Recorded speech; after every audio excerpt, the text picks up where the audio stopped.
mis magos y magas. Continúo hoy con otro caso de maldiciones famosas. En esta en particular hay muchas teorías para desmentirla o para afirmarse en ella, eso es cuestión de cada cual. Pero antes de comenzar con este tema, quiero dar la bienvenida a los nuevos suscriptores y saludar a los que me siguen desde el principio. Muchas gracias por estar un día más conmigo y ver crecer esta linda familia de magos y magas. Os recuerdo que cada miércoles hay nuevos vídeos de diferentes temáticas relacionadas todas con las ciencias esotéricas y que si os interesa que profundice en algún tema o proponer nuevos temas, podéis dejármelo en comentarios. Y si me decís desde dónde me veis, os saludaré en el próximo vídeo. Voy a comenzar con el inicio de esta maldición, que acabó un viernes 20 de julio de 1973 con la vida de un hombre que a sus 32 años nos dejó un gran legado. Desempeñó los oficios de guionista, escritor, director, productor y actor. Nos dejó escritos de filosofía, carrera que estudió y de entre todo lo que nos dejó despunta entre todas ellas como maestro de artes marciales. Camino a medio siglo de su fallecimiento sigue despertando curiosidad, no solo por su vida, su legado, la maldición que acabó con una carrera en firme y, cómo no, también cientos de teorías sobre qué sucedió ese fatídico viernes. Su historia es larga a pesar de una vida tan corta, por lo que este vídeo será más extenso de lo habitual. Todo comienza con Le Hoi Chuen y Grace Ho. Le Hoi tuvo una infancia muy complicada y difícil. Nacido en el seno de una familia de pescadores, desde bien temprana edad tuvo que trabajar para ayudar a la economía familiar. Este niño cantaba los menús de los restaurantes de comida rápida y barata en la calle, siendo así como fue descubierto por un cantante de ópera que tras escucharlo lo acogió como discípulo, al que ayudó a mejorar en canto y enseñó actuación. Tiempo después, el joven ya ofrecía diversos espectáculos de ópera y comedia, siendo alabado por críticos del momento, siendo su fama tal que fue solicitado para una representación privada en el palacio de Sir Robert Ho Tun Bosman, y es en esta representación donde conocería a la que sería su esposa Grace Ho. A diferencia de Lei Hoi, Grace fue una niña que creció rodeada de lujos y comodidades. Su abuelo, Mos Hartog Bosman, de origen judío, fue embajador holandés destinado en Hong Kong. Durante su estancia compró una concubina china con la que tuvo 6 hijos, a los que abandonó cuando volvió a Estados Unidos, donde cambió su nombre y se casó. Uno de los hijos que tuvo con la concubina resultaría ser Ho Kom Tong, hombre que amasó una gran fortuna, gracias a los negocios familiares Bosman-Hortung. Y para no ser menos que su padre, Ho Kom Tung tenía 13 concubinas reconocidas y varias amantes, teniendo entre todas ellas un total de 30 hijos conocidos, entre ellos se contaba Grace Ho. En una época donde los matrimonios estaban arreglados, esta pareja rompió con esta tradición ya que se casaron por amor. Por tal motivo, los privilegios económicos de Grace desaparecieron al casarse con Li Hoi. En el año 1940, Li Hoi se encontraba de gira con la compañía de ópera cantonesa en San Francisco, acompañado de su esposa y reponiéndose de la pérdida de su primer hijo, fallecido a los 3 meses de edad. En la cultura china, la pérdida tan temprana de un primogénito varón es considerada una maldición que tan solo se podía romper si el siguiente hijo fuese una niña. Aunque otros biógrafos aseguran que esta maldición fue lanzada al cabeza de familia por unos piratas chinos, los cuales maldijeron a Li Hoi a que muriesen sus primeros hijos varones. Por ello, cuando Grace quedó de nuevo en estado y no pudiendo conocer el sexo del futuro bebé, decidieron adoptar una niña, pues según dictaba la maldición, si el segundo hijo era mujer, estarían protegiendo a hijos futuros. Adoptaron a Phoebe, la mayor de los 5 hijos que tuvo la pareja. A esta le siguieron Agnes, Peter, Bruce y el pequeño Robert. Una vez conocidos los datos familiares, pasamos al protagonista de este vídeo. Antes de comenzar con su historia, comentar que los datos que expongo están sacados de documentales y entrevistas realizadas por sus hermanos Phoebe y Robert Lee, los escritos filosóficos del propio Bruce Lee y diferentes biografías, entre ellas Bruce Lee, A Life de Matthew Polly, Who Was Bruce Lee de Jim Gigliotti y en especial la autorizada por su esposa Linda Lee Cadwell de Bruce Lee History, de la que se produjo la película Dragón. Bajo este contexto, comenzamos. Entre las 6 y las 8 de la mañana de un 27 de noviembre de 1940, nacía en Chinatown, San Francisco, en el año del dragón Li Yunfan, a quien apodaron Saifón, que significa pequeño fénix, apodo que se usaba para el género femenino, con el propósito de engañar la maldición que se gestó en la familia Li, que según cuenta la leyenda arrastra al Lihoi, a ver morir a todos sus primeros hijos varones. El nombre de Bruce se lo dio una enfermera del hospital para que no hubiese problemas con su certificado de nacimiento americano. Tanto su infancia como adolescencia transcurrieron en la ciudad de Hong Kong, donde Bruce comenzó sus primeros pasos con el cine. En febrero de 1941, debutando a los pocos meses de edad en la película Golden Gate Girl, dirigida por Quan Man-chin. En 1946 comienza a trabajar para la industria cinematográfica de Hong Kong, junto a su padre en el film Walt is a Like Dream, que fue estrenada en 1948. Bruce era un niño muy inquieto y muy expresivo. En algunas escenas ya mostraba su gesto característico de tocarse la nariz con los dedos.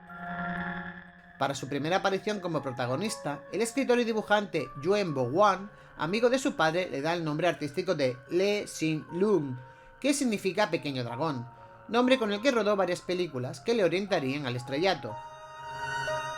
En 1950 obtiene su primer papel protagónico en la película The Kid, bajo el nombre de Lee Jung-fan. En esta película actúa nuevamente junto a su padre. En este mismo año actúa en Infancy and Married Homes y Blade in the Father.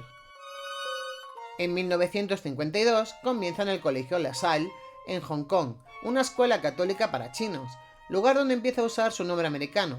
A la salida del colegio acostumbra ir con sus compañeros de clase a meterse con los chicos británicos que estudian en la escuela King George V.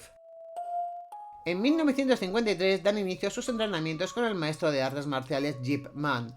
Estuvo entre 3 y 4 años aprendiendo Wing Chun, pero fue el alumno Wong Shun Leung de quien más aprendió. También practicó boxeo, esgrima occidental y tomó clases de baile. Gracias a estos conocimientos, Bruce ganó uno de los torneos interescolares de boxeo occidental. Ese mismo año, en junio, se estrena A Mother's Tears, en septiembre Blame It on Father, en octubre A Miriam Holmes y en noviembre la película In the Face of Demolition. En el año 1955 se estrenan varias películas. En enero, Love, en febrero An Orphan's Tragedy, en junio The Faithful Wife, en septiembre Orphan Song y en octubre We Off Into Our Children. En 1956 se estrenó la película The Wise We Will Fall Around. En 1957 actúa por primera vez usando su nombre de pila en el drama La Tormenta junto a Park Jin y Cheung Jin. En 1958, a los 18 años de edad, gana el campeonato de Cha-Cha-Cha de la Corona de la Colonia de Hong Kong. Este mismo año rueda la que sería su última película en Hong Kong y la más famosa de todas, El Huérfano, que se estrenará sin pena ni gloria en 1960. Durante el año 1959 se dedica por completo a sus entrenamientos, estudiando los movimientos del campeón de boxeo Muhammad Ali y aprendiendo la técnica del Jiu-Jitsu con el experto Wally Jai. En este año gana otra competición interescolar de boxeo, derrotando al campeón del título durante 3 años seguidos, Gary Helms, de la escuela King George V. En su adolescencia estuvo metido en diversos altercados, entre ellos el más habitual era el enfrentamiento con otras bandas armados con cadenas. Tal es el peligro que le rodea que su padre decide que vuelva a los Estados Unidos por un tiempo, hasta que se calme la situación. Además, para que reclame su ciudadanía y al mismo tiempo alejarlo de la triada china o mafia china. Tras una breve escala en Osaka, donde aprovecha para ir a Tokio, el barco atraca en San Francisco 18 días después de su salida. Durante estos días, Bruce gana dinero dando clases de baile. Y ahora es cuando da comienzo la leyenda, el mito y la posterior maldición. Innovador y pensador, aplicó a su arte lo aprendido. Estudió a varios filósofos occidentales y orientales provenientes del taoísmo, tales como Lao Tse y Chuang Tse. También comenzó a entrenar a sus compañeros de universidad en el arte del Kung Fu chino. Corre septiembre de 1963, conoce a Linda Emery, que contaba entonces 17 años de edad y comenzaba su primer año en la universidad. Bruce da conferencias sobre Kung Fu y filosofía china. Publica el libro El arte filosófico de la defensa personal. Poco después da una demostración de Kung Fu en la preparatoria Garfield High School. Linda asiste a una de estas clases de Bruce y se convierte en una alumna más. Parte de la comunidad china, residente en Estados Unidos, le recrimina que impartiese lecciones de Kung Fu a los alumnos occidentales. Por aquel entonces mantiene una relación con una chica de ascendencia americana-japonesa de nombre Ami Sambo, a la que pide matrimonio en varias ocasiones, pero en todas y cada una de ellas es rechazado. Algunas semanas más tarde comenzó una relación con Linda. Bruce tenía una personalidad muy compleja y lleno de ambiciones, por ello pensaba que Seattle no le podía ofrecer las posibilidades que tendría en California, por lo que decidió trasladarse allí. Eso significaba que tenía que casarse con Linda o romper la relación. Linda aceptó y el 17 de agosto de 1964 se convirtieron en marido y mujer. Ese mismo día se trasladan a Oakland. Viven durante un tiempo en el domicilio de sus amigos James Jim Lee y su esposa Catherine Chown.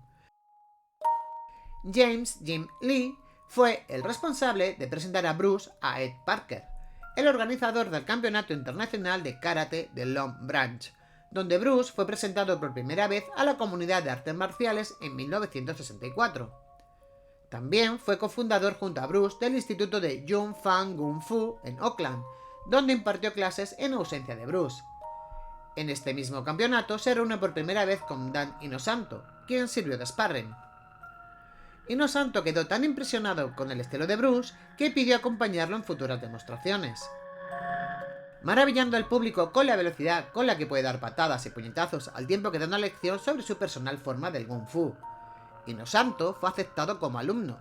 Bruce le enseñó y certificó como primer instructor. En la actualidad es quien posee la completa calificación para enseñar el estilo de Bruce Lee. En enero de 1965, un maestro de Kung Fu de la región exige a Bruce que cese la enseñanza de los no chinos, el secreto de las artes marciales, a la que se suma un combate en la que si pierde tendrá que cerrar la escuela. Bruce acepta el desafío, y ambos contrincantes pelean. Esta tiene una duración de 3 minutos, tras los cuales Bruce es declarado vencedor de la misma. Tras esta pelea, que para su gusto duró demasiado, lee más de 1000 libros sobre técnicas y filosofías de estilo de lucha. De la fusión de todos los conocimientos adquiridos condujo a la creación de su sistema Jung Fan Kung Fu, que evolucionó en conceptos filosóficos y físicos, dando origen a su propio y peculiar método de combate, al cual llamó Jeet Kune Do, siendo este la unión de mente, cuerpo y espíritu. El 1 de febrero de 1965 nace su primogénito Brandon Bruce Lee. El 7 de febrero del mismo año fallece su padre Lee Hoi Chuen. En el año 1966 la familia Lee se traslada a Los Ángeles. Durante los años 1967 y 1968 realiza papeles menores en televisión. Al mismo tiempo tiene una cohorte de admiradores famosos, entre los que se cuentan James Garner, Lee Marvin, Roman Polanski, James Coburn, Karim Abdul-Jabbar y Steve McQueen, entre otros, a los que cobran más de $200 por hora de clase de Jeet Kune Do. En noviembre de 1968 fue invitado a realizar una exhibición en el Madison Square Garden, donde conoce al campeón Chuck Norris, quien esa misma noche había ganado el Campeonato Mundial de Taekwondo ante Luis Delgado. Y el 19 de abril de 1969 nace su hija Shannon Emery Lee. En agosto de ese mismo año muere asesinado por el clan Manson sus amigos Sharon Tate y Jay Sebring. Bruce fue invitado pero no pudo acudir por tener varios compromisos que cumplir. Tiempo después, Bruce abre 2 escuelas más, en Oakland y Los Ángeles, con base a todo lo aprendido de sus experiencias en artes marciales, junto a las disciplinas de boxeo y esgrima occidental por parte de su hermano Peter Lee, judo de su amigo y alumno Taki Kimura, esgrima filipina de su alumno y amigo Dan Inosanto, y Muay Thai y Tang Soo Do de su amigo y también actor Chuck Norris. En 1967, Bruce vuelve a presentarse en este torneo, realizando diversas demostraciones como el famoso golpe imparable que ejecutó contra el campeón mundial de karate Big Moore, que ostentaba el rango de cinturón negro y 10º dan, y miembro del United States Karate Association. Este recibió 8 golpes que no pudo detener, aun conociendo dónde iban a ir dirigidos, ya que Bruce se lo dijo.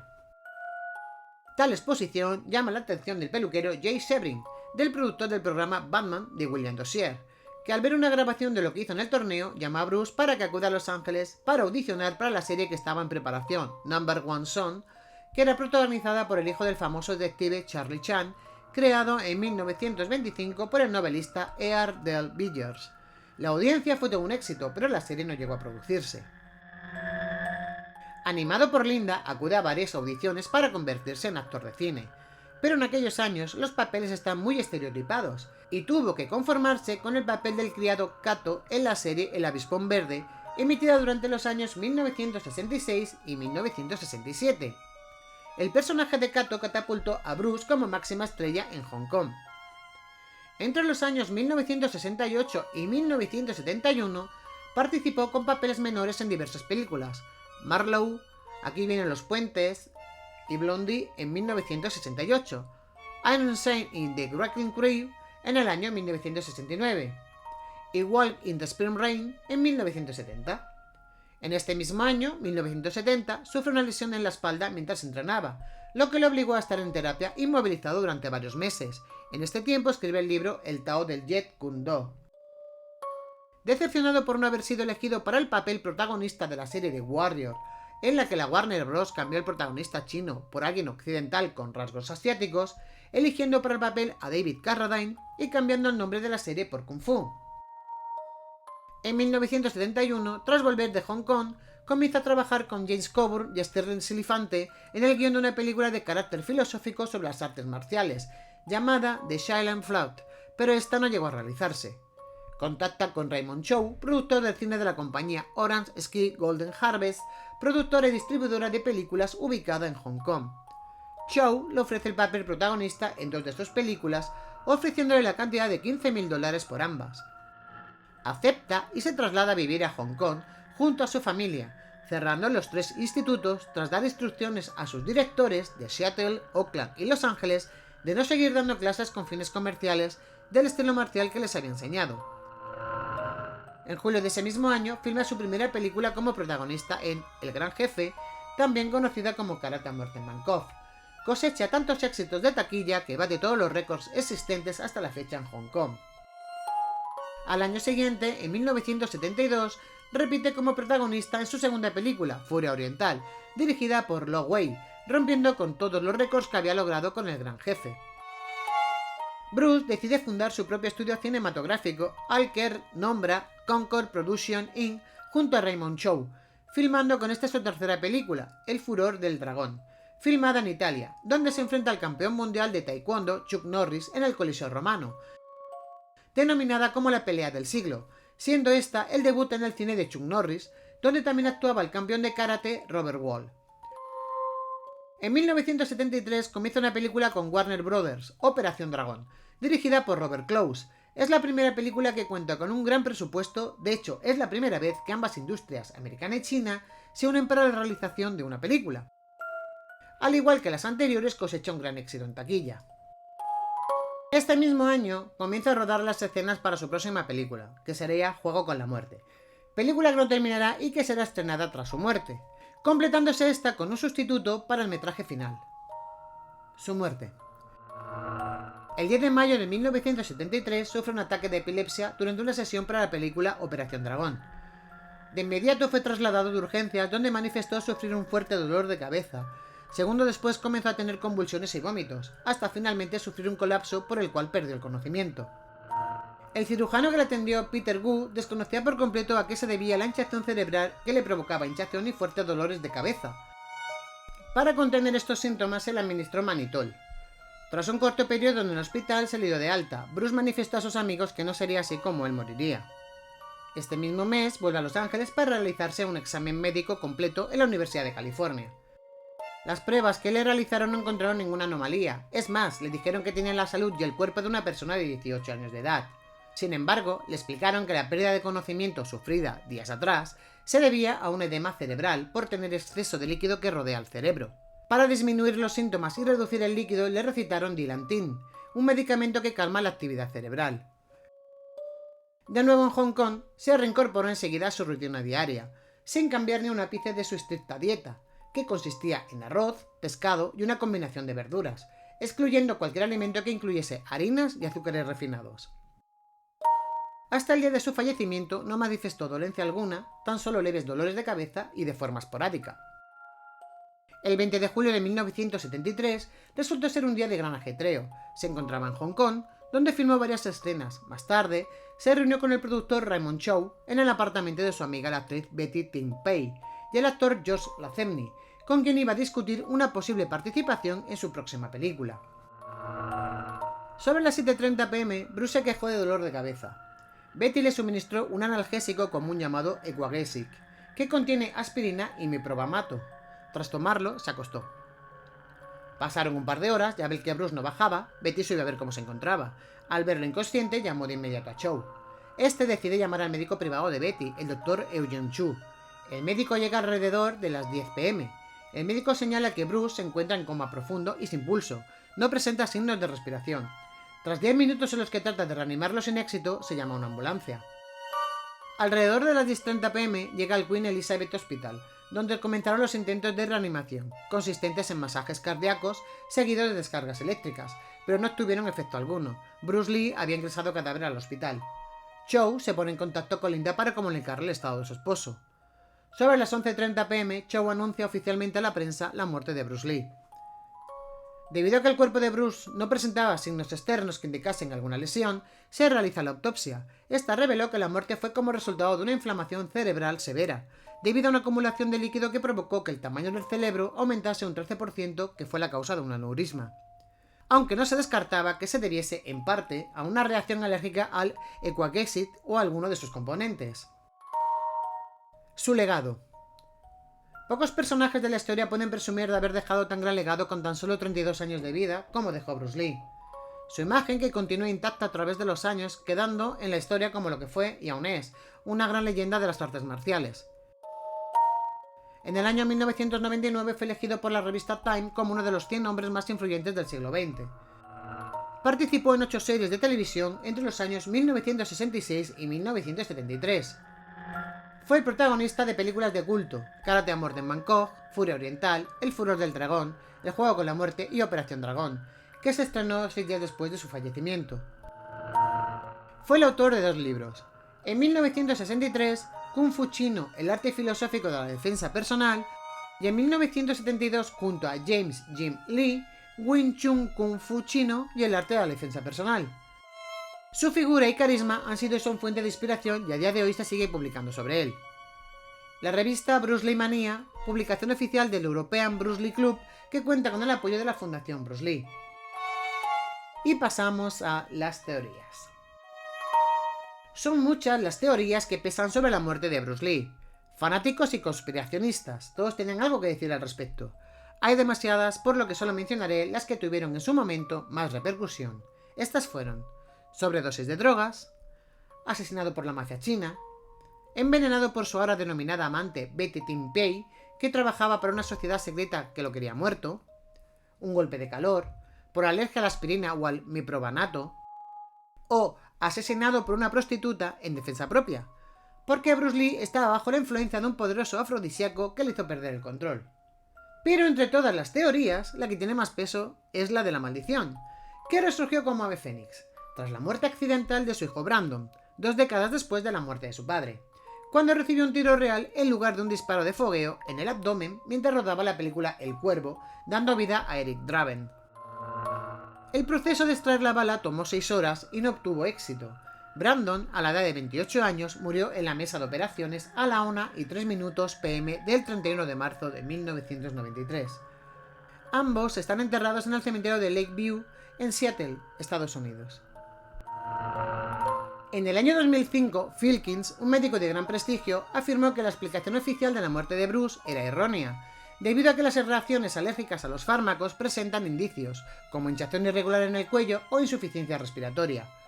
Por ello, Filkins dice que Bruce murió a causa del síndrome de muerte súbita inesperada derivada de la epilepsia, SUDEP, síndrome que no se identificó hasta 1995.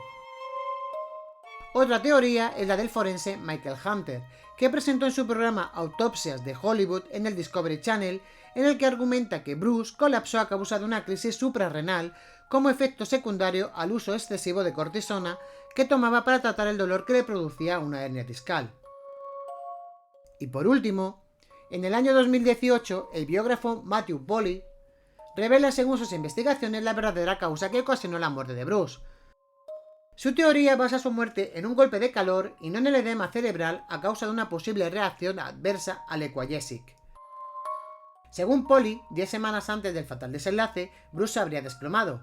Esto ocurrió el 10 de mayo de 1973, en el interior de un minúsculo cuarto de doblaje, en uno de los días más calurosos del año, en el que, para no dañar el audio, se decidió apagar el aire acondicionado. Al parecer, Bruce comenzó a sentir mareos, Al salir del cuarto se desplomó. Se levantó, pero al volver a entrar en el cuarto volvió a desplomarse de nuevo y empezó a convulsionar de forma violenta. De acuerdo a esta información y conociendo que Bruce tenía un largo historial de vulnerabilidad al calor, unido a la pérdida extrema de peso, falta de sueño, y haberse sometido a una intervención para remover sus glándulas sudoríparas de las axilas, para no verse sudoroso frente a las cámaras, hecho que influyó en su repentina muerte, ya que al carecer de estas glándulas hacía muy difícil eliminar el calor corporal. Y hasta aquí el vídeo de hoy. Espero que te haya gustado. Si es así, por favor no olvides regalarme un like, suscribirte si aún no lo has hecho. Recuerda que es totalmente gratis y que me haría muy feliz si lo hicieras. Eres libre de comentar y de compartirlo entre tus redes sociales y amigos. Te deseo una gran semana. Que las estrellas guíen tus pasos y los seres de luz iluminen tu camino. Te envío un beso de mi corazón al tuyo. Nos vemos.